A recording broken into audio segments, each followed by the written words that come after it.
మీ business ఏదైనా మీ ఊర్లో promotion చేయాలంటే అది సుమన్ టీవీతోనే సాధ్యం. ఇప్పుడే సంప్రదించండి. నాకు విడదీయరాని బంధం ఉంది, అనుబంధం ఉంది.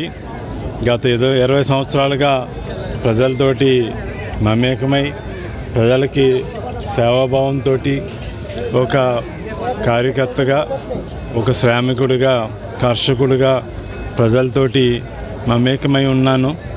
అదే తీరులో నాకు సేవాభావంతో ఉండి నియోజకవర్గంలోకి రావటం, స్వచ్ఛంద సేవా సంస్థను స్థాపించి ప్రజలకి సేవ చేయాలనే ఆలోచనతో సేవ చేయటం, అదేవిధంగా రాజకీయం ద్వారా మరింత సేవ చేయాలనే ఆలోచనతో రాజకీయంలోకి రావటం, ప్రజలు కూడా నన్ను ఆశీర్వదించి 2009లో ఎమ్మెల్యేగా ఎన్నుకోవటం, ఆ రోజు ప్రతిపక్ష ఎమ్మెల్యేగా ప్రజల పక్షాన నిలబడి పట్టుదలతోటి ప్రజలకి అండగా నిలిచాను. అట్లాగే 2014లో అఖండ విజయాన్ని ఇచ్చారు. అధికారం పార్టీ సహకారంతో, ప్రభుత్వ సహకారంతో నేను ఆ రోజు ఉండి నియోజకవర్గానికి సంపన్న నియోజకవర్గంగా తీర్చిదిద్దడానికి కృషి చేశాను. అట్లాగే ప్రతి ఒక్కరికి కూడా అభివృద్ధి సంక్షేమ ఫలాలు అందేటట్టు కృషి చేశాను. నిరంతరం కూడా ఉండికి సేవకుడిగా ఉన్నాను. అట్లాగే తెలుగుదేశం పార్టీ అధినేత చంద్రబాబు నాయుడు గారికి విధేయుడిగా, ఆయన చెప్పిచేతుల్లో నడుచుకునే వ్యక్తిగా, క్రమశిక్షణ గల కార్యకర్తగా నడుచుకున్నాను. 2019లో కూడా నన్ను పార్లమెంట్కి వెళ్ళమంటే వెళ్ళాను. నా ఆర్థిక పరిస్థితి ఇబ్బంది పడ్డాను, ఎన్నో ఒడిదుడుకులను ఎదుర్కొన్నాను. అయినా కానీ అధిష్టానం మాటని శిరసావహించి అధిష్టానం చెప్పు చేతుల్లో అడుగుజాడల్లో నడుచుకున్నాను. అధిష్టానం ఈరోజు నన్ను ఆదరించలేదు, అభిమానించలేదు, గౌరవించలేదు.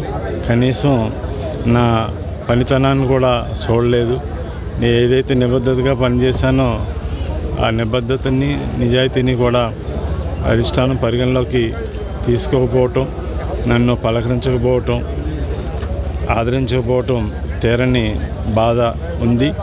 నాకు ఉండితోటి విడదీయరాని బంధం ఉంది కాబట్టి, నేను ఉండికి సేవకుడిగానే వచ్చాను కాబట్టి అదే సేవ చేయాలన్న ఆలోచనతో ఉండి నియోజకవర్గ ప్రజానీకం అంతా కూడా నేను మళ్ళీ ఇక్కడ సేవాభావంతో ఉండే వ్యక్తిగా, ఉండి నియోజకవర్గ పరిస్థితుల పట్ల అవగాహన ఉన్న వ్యక్తిగా, ప్రత్యేకించి రైతాంగాలకి అండగా ఉండే వ్యక్తిని, అట్లాగే యువతకి ఆదర్శంగా ఉండే వ్యక్తిని, మహిళ సాధికారత సాధించడానికి ఒక అన్నగా ఉండే వ్యక్తిగా, అలాగే పేద బడుగు బలహీన వర్గాల అందరికీ కూడా నేను ఒక ఆప్తుడిగా ఉన్నాను. ఆ భావంతో ఉండి నియోజకవర్గ ప్రజానీకం అంతా కూడా నాకు ఇక్కడ ఉండి నియోజకవర్గ ఎమ్మెల్యేగా కావాలని ప్రజానీకం అంతా కోరుకుంటున్నారు.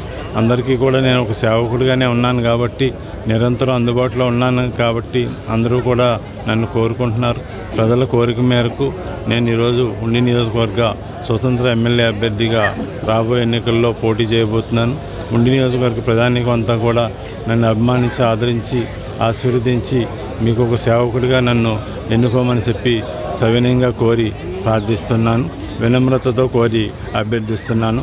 నేను పార్టీని నమ్ముకుని 20 సంవత్సరాలు కష్టపడి పనిచేశాను. పార్టీ నన్ను కనీసం పరిగణలోకి తీసుకోలేదు. ఇటువంటి పరిస్థితుల్లోనే ఉండితోటి ఉన్న అనుబంధంతో మీ మధ్యకి, మీ ముందుకి వస్తున్నాను. మీకు ఒక సేవకుడిగానే రాబోతున్నాను.